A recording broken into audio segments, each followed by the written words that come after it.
Сограждане, оцените ролик. Даже комментировать не стану. Atvērušies vēl vieni Rīgas vārti. Republikas svētku dienā stājusies ierindā jaunā autostacija.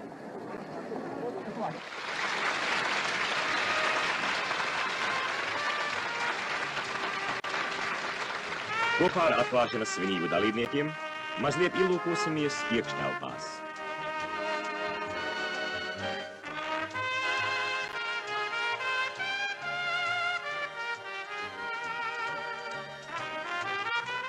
Labi.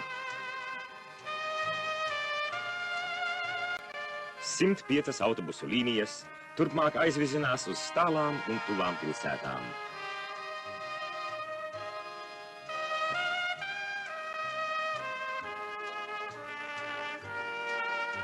Laimīgu ceļu šoferiem, kasieriem un pasažieriem!